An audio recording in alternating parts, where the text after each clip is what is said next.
Lena and Marcus never believed in the shadows that whispered at night, until the night they woke to find their apartment alive with something watching, waiting, and feeding on their fear. What they discovered in the dead of night would change everything, and nothing would ever feel safe again. I woke in the dead of night to a sound I couldn't place, a scraping that seemed to crawl across the floorboards. At first, I thought it was just the old apartment settling, the wind rattling against the windows. But the more I listened, the more I realized it wasn't wind. It was deliberate, uneven, like something, or someone, was dragging themselves along the floor. My heart thumped in my chest, loud and irregular, and my hands felt clammy. I lay still, staring into the darkness, trying to convince myself it was nothing, trying to tell myself I was imagining it. But the sound persisted. Each scrape sent shivers down my spine, each pause making the silence after it unbearable. I reached for my phone, hoping to call someone, anything, but it wasn't on the nightstand. That made no sense. I always kept it there within reach. My breath caught as I realized I had left the bedroom door slightly ajar. The scraping had stopped. I thought I heard a soft thump behind me and froze, my mind screaming at me to turn, but fear held me in place. Slowly, impossibly slowly, I turned my head toward the corner of the room. Shadows pooled there, thick and unnatural, and for just a moment I saw it. A tall, thin figure, faceless, stretching impossibly toward the ceiling. It didn't move in a human way, more like a shadow taking shape, a dark smear against the wall. My stomach dropped. I wanted to scream, to run, to wake up and tell myself this was all a nightmare, but my body refused to cooperate. It was watching me. I could feel it, though its eyes were nothing but empty darkness. I blinked, and it was gone, vanished as if it had never existed. The silence returned, heavier now, pressing down on me, filling the room with a sense of wrongness I couldn't shake. I told myself it had to be my imagination, that my mind was playing tricks in the dark. But then I noticed the faintest sound of breathing, not mine, not the quiet rhythm of the apartment, but slow, wet, deliberate breaths, coming from somewhere behind me. My heart raced, my skin crawled. I turned quickly, but there was nothing. The air felt colder, sharper, as if the room itself had grown hostile while I slept. I tried to move, tried to shake off the fear, but my limbs felt heavy, unresponsive. Every instinct screamed at me to flee, but my feet wouldn't obey. I stayed frozen, my eyes darting from shadow to shadow, every corner of the room threatening some unseen horror. And then, in the corner near the door, something shifted again. A shape, taller than any man should be, its outline jagged, unnatural, and it moved just enough to suggest it had been waiting, patient, watching me the entire time. My blood ran cold as I realized one thing. Whatever it wasn't going to leave. It had found me, and it wasn't alone. The next day, or what felt like day, though my mind was still trapped in the night, I couldn't shake the memory of that figure.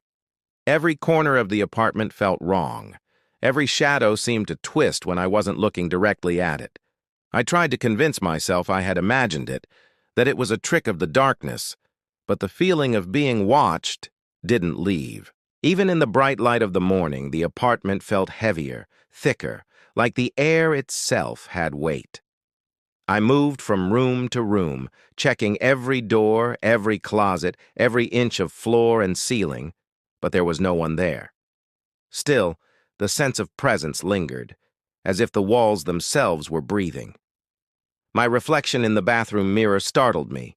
For a second it seemed off.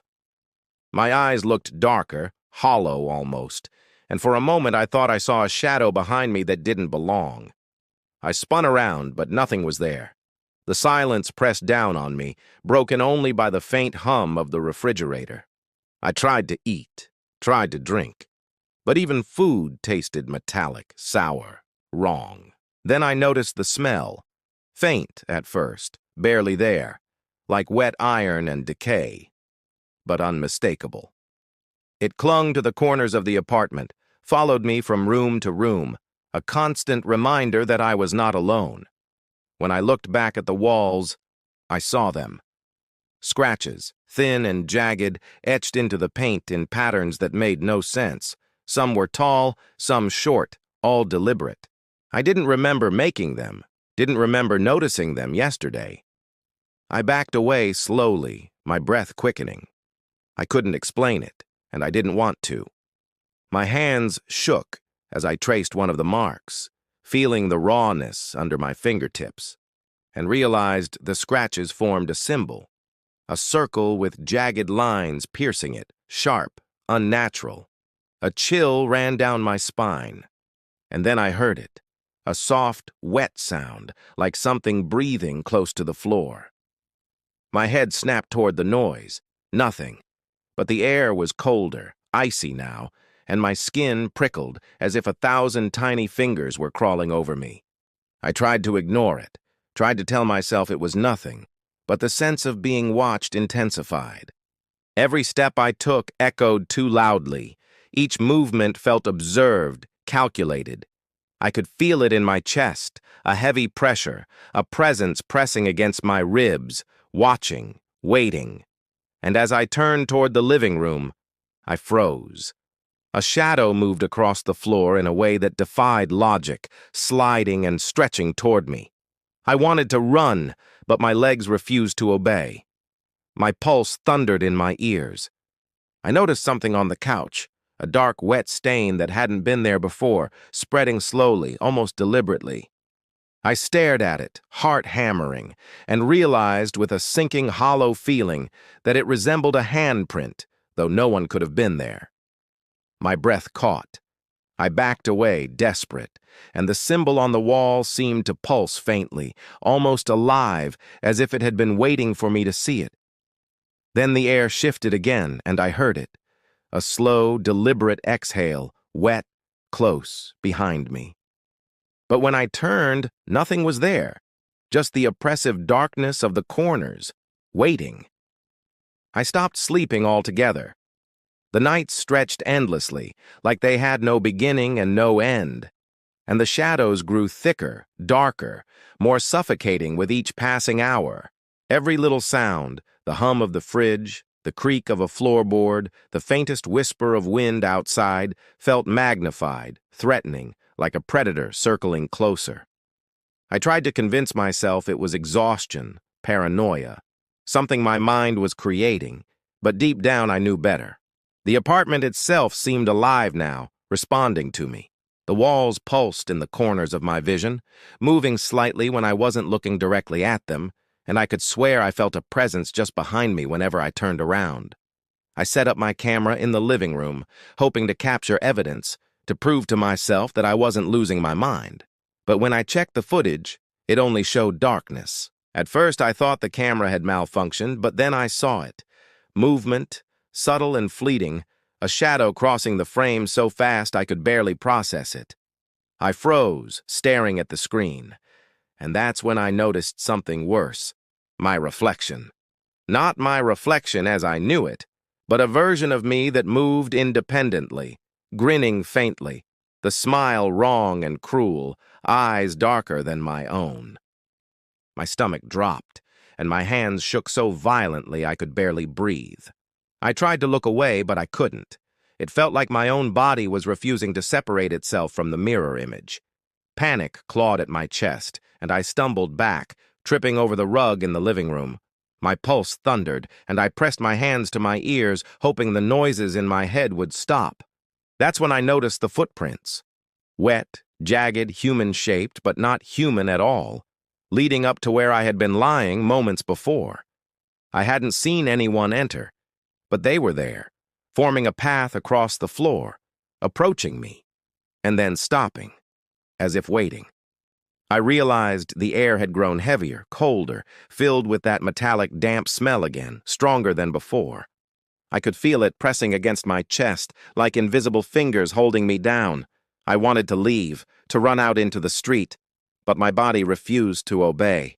Every movement felt sluggish, wrong, as if the apartment itself resisted me. Then I felt it, An icy brush of air across my neck and my skin erupted in goosebumps. I didn't dare turn around, but the presence was there, standing just behind me, patient, silent, observing. My mind raced, trying to rationalize, but I knew I was trapped in something alive, something that had been waiting for me, studying me, feeding off my fear. And in that moment, I understood that it wasn't just in the apartment. It was inside me, inside my mind, growing stronger with every heartbeat, every whisper of my terror, every faltering breath I took. And as the darkness seemed to pulse with its own rhythm, I realized the most horrifying truth. I was no longer alone, and whatever had found me had no intention of ever leaving. I tried to leave, tried to escape this apartment that had become a prison, but the doors wouldn't budge. No matter how I twisted the handles, they stayed locked, as if the building itself had sealed me in. Windows refused to open, trapping stale air inside, thick and suffocating. Panic clawed at my chest, my heart hammering against my ribs, but it was useless. I screamed, my voice bouncing off the walls, swallowed by the oppressive darkness, muffled and distant even to my own ears. Then I heard it, the hiss, a low, wet exhale that seemed to crawl into my skull, curling around my thoughts and squeezing. It wasn't words, but it carried intent, menace, and hunger. My body froze, unable to move as dread washed over me in waves. I stumbled into the hallway, every step echoing far too loudly, and there it was, a figure standing beneath the dim ceiling light. Taller than any human should be, faceless, its form fluid, shifting slightly, like smoke caught in a current. At first it didn't move. Then, impossibly slowly, it raised its head and I saw my own face staring back at me. But it wasn't my face, not exactly. Its grin was wider, crueler, stretching too far, lips pulled tight over teeth that glinted unnaturally. My stomach turned, bile rising in my throat. I wanted to run, to scream, to fight, but my legs refused. My limbs felt heavy, alien, as if I no longer fully owned them. The figure tilted its head, studying me, and I realized it wasn't just standing. It was observing, calculating, aware of every heartbeat, every shallow breath. I stumbled backward, colliding with the rug, my body hitting the floor hard, and that's when I noticed the ceiling. It wasn't right.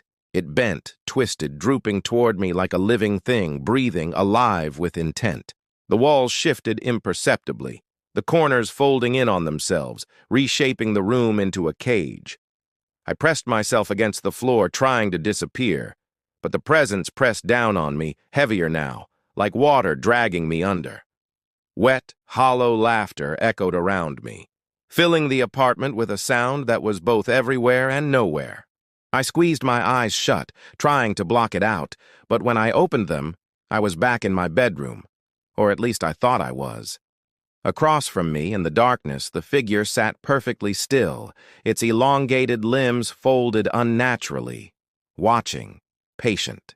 The shadows around it writhed, forming shapes that should not exist, stretching toward me, reaching, probing, testing boundaries I didn't even know I had. I tried to speak, to move, to call for help, but my own voice was stolen, my body nothing but a vessel under some cruel control. The figure leaned forward slightly, tilting its head in a way that mocked my fear. I felt it then, a cold realization slicing through my mind. This thing had been here the entire time, waiting, learning, shaping the apartment, shaping me, feeding on my terror. And as I lay there, trembling, unable to move, I understood that nothing in this place was real anymore, except for it, and my growing certainty that I would never be free from its gaze. I never left the apartment after that night. Even in the daylight, the walls seemed to pulse and breathe, the shadows twisting unnaturally, stretching and contracting when I wasn't looking. I tried leaving once, hoping the sunlight outside would give me clarity, freedom, but the doors wouldn't open. The locks held firm, unyielding, and the windows refused to budge, sealing me inside as if the building itself had become a cage. Every day, every hour, I could feel it, the presence, closer, heavier, almost merging with me. The metallic, damp smell followed me everywhere, stronger than ever, clinging to my skin, my clothes, my thoughts. The scratches on the walls multiplied, forming patterns that seemed to writhe when I stared too long, symbols that made no sense yet felt terrifyingly familiar, like a language I had once known but had long forgotten. I caught glimpses of my reflection in mirrors and windows, and it wasn't quite me. My eyes had grown darker, almost black, and a faint grin curved my lips, though I hadn't moved them. I realized with horror that I was no longer certain where I ended and the apartment began. The nights became endless, a constant cycle of scraping sounds, wet breathing, and laughter that echoed through every shadow. I felt it inside my mind now, whispering, pressing against my thoughts, feeding on every fear, every heartbeat. I began to notice another presence, another reflection in mirrors, one that wasn't mine, standing behind me, still and faceless, impossibly tall. At first, I thought it was a trick of the light, a hallucination, but its shadow followed me, unblinking, patient, always in the corner of my vision. I couldn't move, couldn't speak, couldn't close my eyes without feeling it crawling into me, and I realized the worst part. It was waiting. Waiting for me to surrender completely, to stop resisting. Last night, or what I believed was night, I saw it fully. Standing behind me in the mirror, it raised its hand, a dark silhouette against the glass. It moved closer slowly, deliberately, and I felt it, not just behind me, but inside me, in my chest, my bones, my thoughts. My own reflection smiled at me now, wide and cruel, eyes black and unfeeling. I tried to step back, but the apartment seemed to stretch, elongating, the walls bending to trap me. I could feel my body changing, becoming something else, and the reflection whispered, not in words but in intent, in the cold certainty of hunger. And then I realized the truth that froze me worse than anything else. It had never been outside me. It had always been inside. Every shadow, every scraping, every whisper, it was part of me now. And yet, as I stared into the mirror, I understood another horrifying thing. There were more of them. Dozens, maybe hundreds, reflections waiting behind every reflective surface, patient, hungry, and impossibly still. They were learning, growing, waiting for the moment I blinked, the moment I let them through completely. I shut my eyes, trying to will myself awake, but I know now that waking isn't possible. They are inside, and they will not leave. And the last thing I saw before everything went black. The mirror cracked on its own, a spiderweb of fractures spreading across the glass, revealing dozens of faceless figures behind it, all smiling, all watching, all waiting. And I knew with absolute certainty that when I open my eyes again, they will be closer, and I may never be me again.